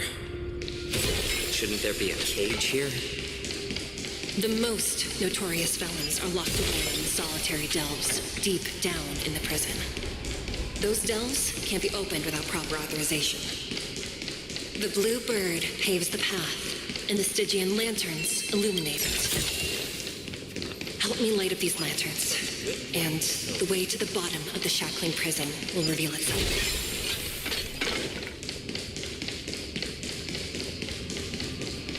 I've given you the diagrams for lighting the lanterns.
It's better to use your brain. Save your sword.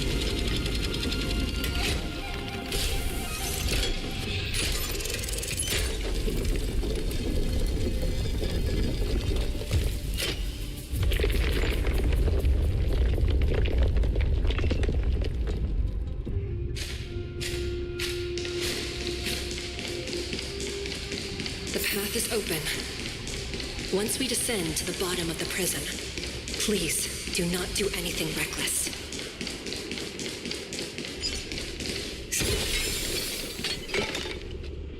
Inside the delve behind this door is the greatest enemy of the Foxians, Hule.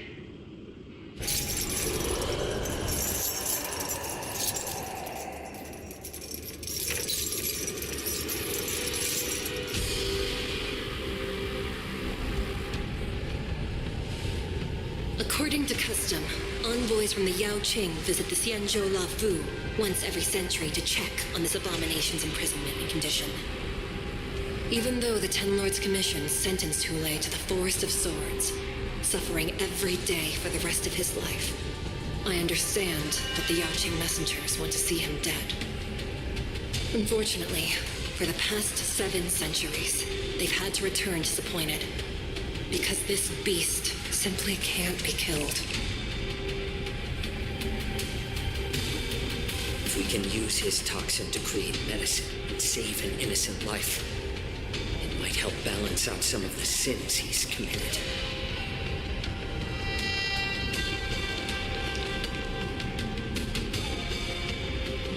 Could you be the key to a cure for the General, Hule?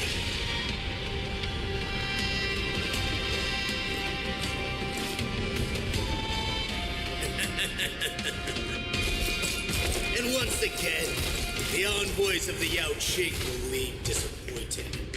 However, I won't say the same for me and my brothers. Who's there? I'm just a humble counselor of the Rhino Outback.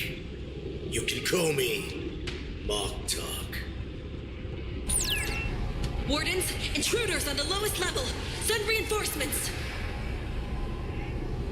Nobody will hear you here, at the bottom of the shackling prison. Thank you for opening up the prison for us, Your Honor. We'll take it from here. No wonder I kept smelling that familiar stench. So it wasn't just my imagination. Do your thing, Morsa.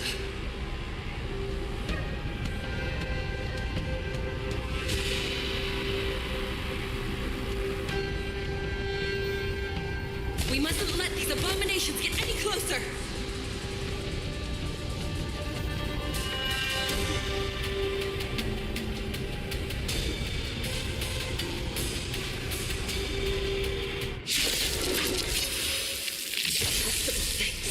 There are too many of them. Once we were inside the blasted swords, they were everywhere.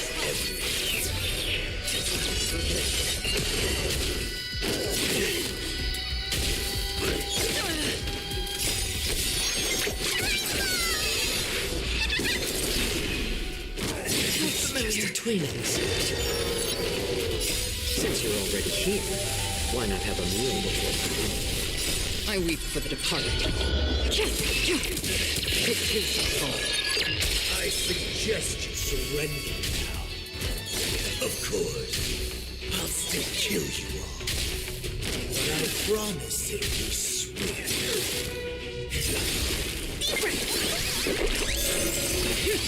Still waters uplift. I weep for the departed. It is a fall. Help presumptions. Die now! Leave if you can, Morsa. It's not time yet. Bull! From the boat! You're familiar. Gale Force!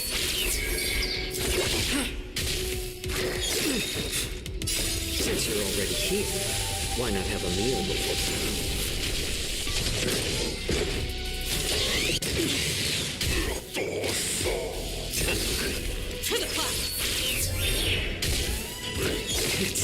Neutrino massage. Just not for a blade. I weep for the departed. It is a fall.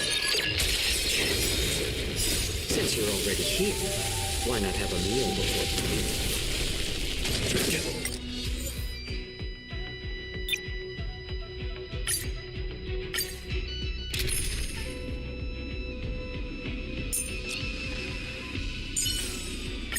Don't run ahead, Lynx.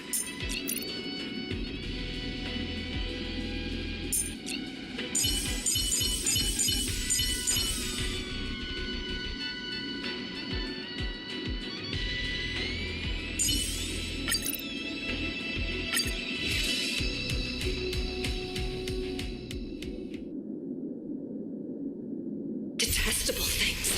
There are too many of them. Once we were inside,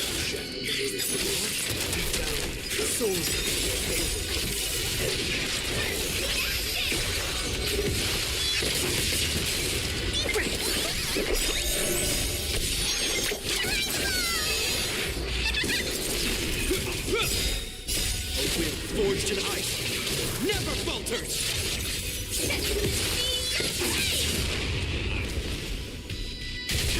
I suggest you surrender. Of course, I'll still kill you all. But I promise it'll be sweet.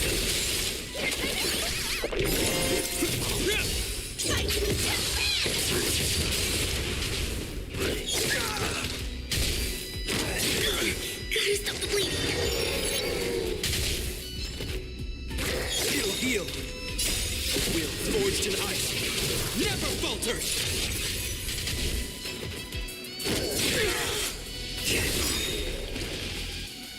Since you're already here, why not have a meal before the meal?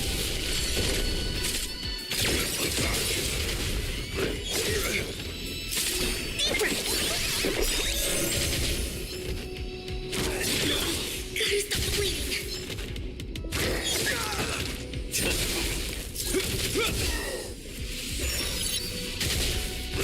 Recalibrating.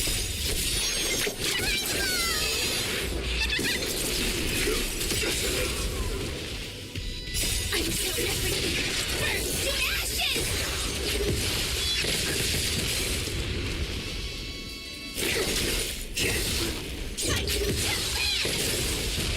How presumptuous. Die now! Leave if you can. It's not time yet.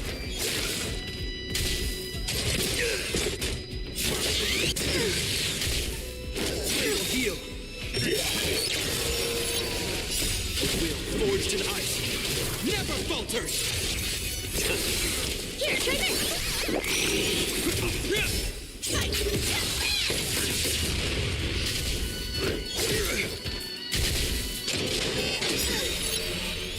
Since you're already here, why not have a meal before the meal?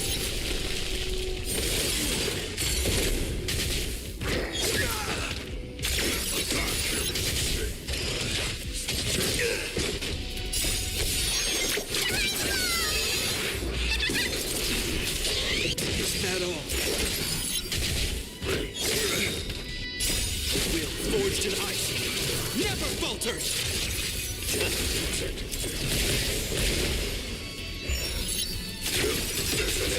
I'm so everything. Burn to ashes!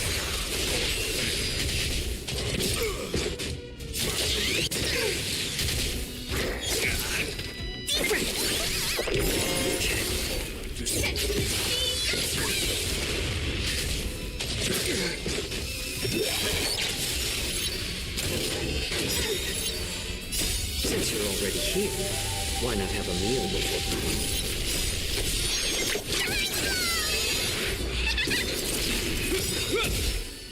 A will forged in ice never falters!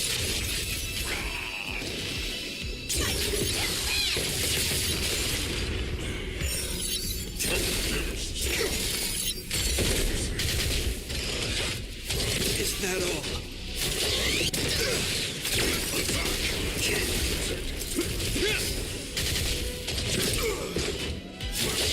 Is that all?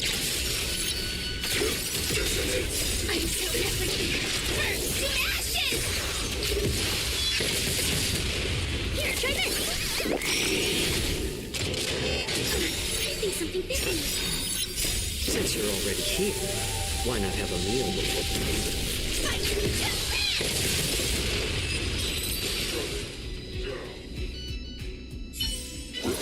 Guard the gate! They can't be allowed in!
Welcome back.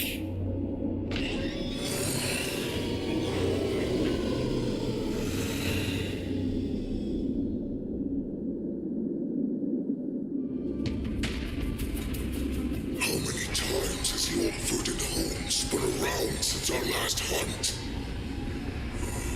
Duran's whelp, tell me your name. Oh, great Hule, nemesis of the Foxians, and the hunter of all beings. I'm Moktok, a humble counselor of the Rhino Hound Pack. I am only one insignificant heir spawned from your bloodline. It's been at least 7 centuries since you led our pack through the hunting grounds of the stars. I'm thrilled to see that you are as cunning and skillful as ever. 7 centuries. 7 centuries have passed. But why have Duran's whelps grown to look like this? Tell me, Moktok, why have you grown to resemble our most despicable slaves and enemies, the Foxians? I've been commanded to release you from this cursed prison. It is Senjaya's will.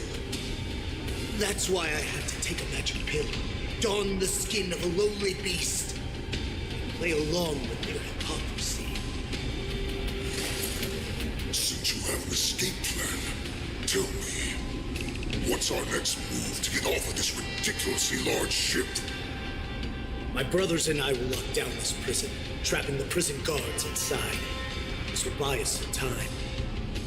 The rest of my crew, who are undercover like me, will secure the vessels for our escape. According to the plan, we only have a tight 2-hour window to get out of here. Originally, I intended to carry out the plan tomorrow, but they're planning to transfer you to the Xianzhou Yaoqing now. So I seized this opportunity to set you free. What a reckless plan, you idiot! Even if we manage to get the ships, our chances of escaping are slimmer than a Foxian slipping through my claws. But we have no other choice. The angel serving under the Master of Immortality sent me with a message. Only your return will end the prolonged divisions among the Borisin. Every one of my crew is ready to lay down their lives if it means setting you free.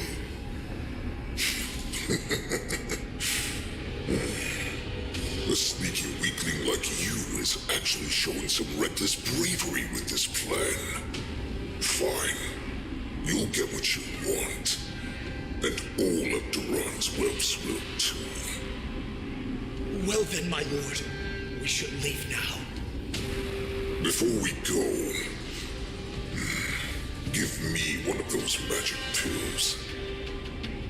My lord, you seriously want to don the skin of a lowly beast? That would be a disgrace to your greatness, my lord. You idiot. Greatness means nothing without freedom. Once I get out, I'll need a disguise that won't raise any suspicion. As you wish, my lord. Is that Foxian slave my meal? No, he's an envoy from the Xianzhou Yaoqing. I plead you to endure him a bit, my lord, as he's more valuable as a hostage. Take him, guys. Time to move out.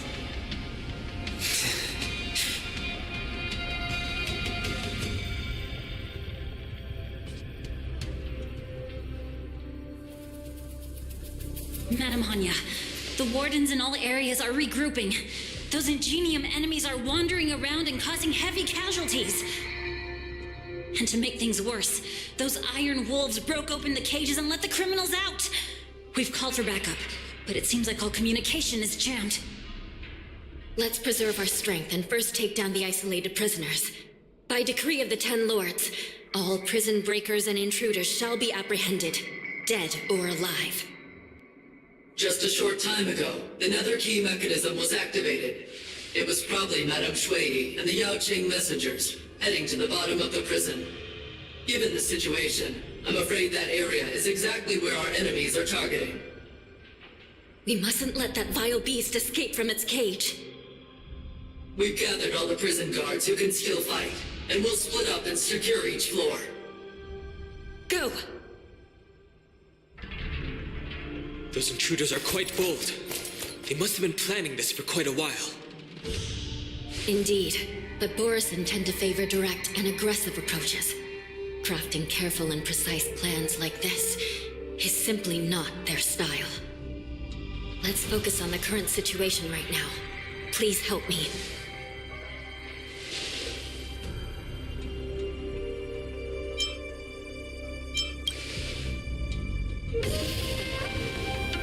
What's the fastest way to the bottom of this prison, Miss Hanya? If we don't get there quickly, we'll soon be outnumbered by all the enemies inside. We'll have to bend the rules. Please, follow me.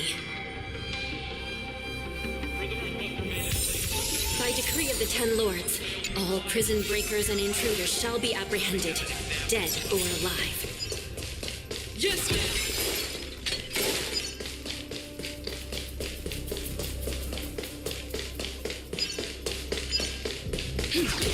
Hold your position here. Yes, ma'am. We need a few tools if we want to reach the bottom quickly. Follow me to the next floor. The path is cut off. Someone must have altered the mechanism. No matter. It'll just require a bit more work to get through.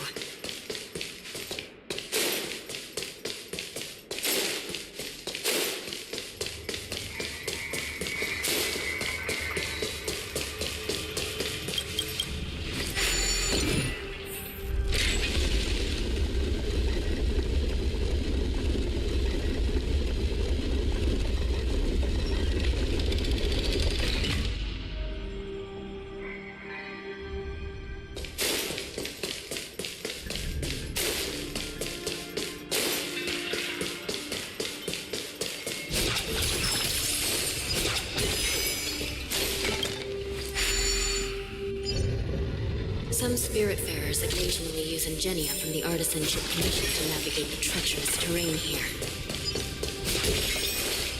Normally, using devices like the shifting screen is strictly forbidden, as they could help prisoners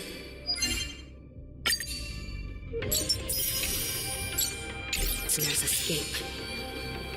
But, given the urgency of the situation, let's just ignore the usual regulations.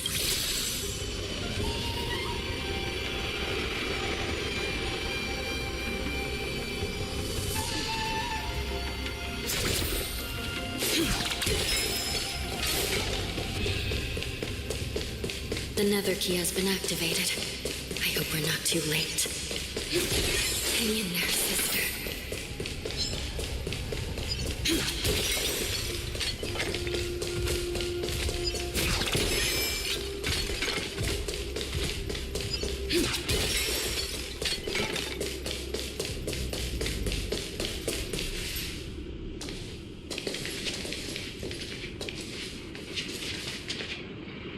Looks like there was a fierce battle here not long ago.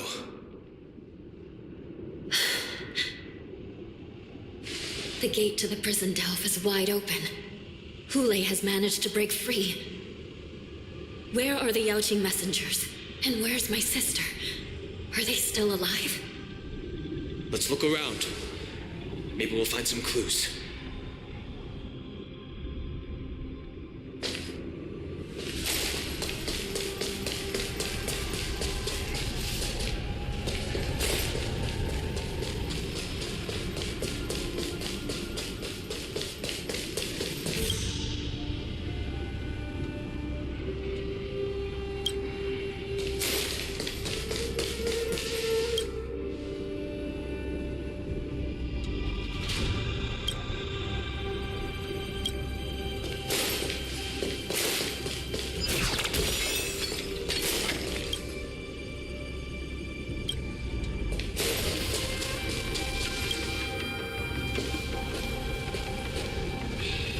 Shui Yi is here.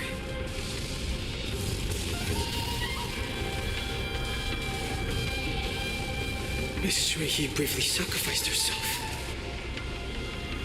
My condolences, Miss Hanya. Condolences. Well, that's unnecessary. You misunderstand. Thanks to the Ten Lords' blessing, my sister turned into an Ingenium centuries ago.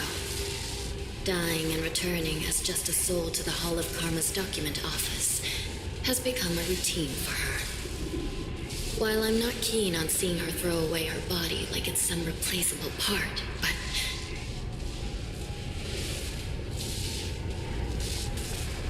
By the way, have you seen bodies that might be the Yaoqing messengers?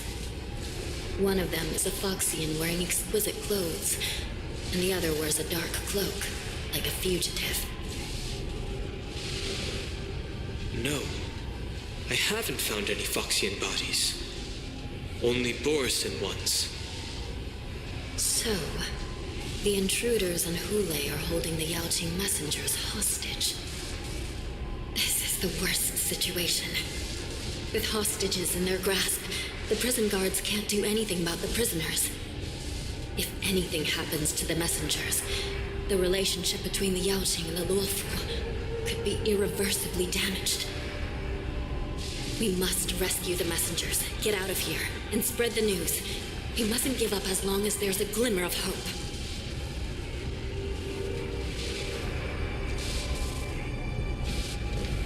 What have you found, Miss Hanya?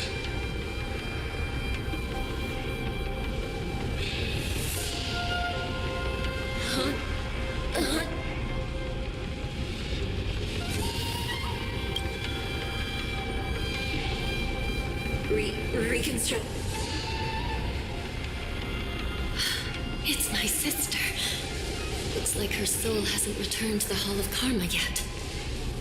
At such a critical moment, her death can give us information that we can turn into an advantage. Let me see. The damage isn't too bad. If I can fix it up, my sister will have a temporary body.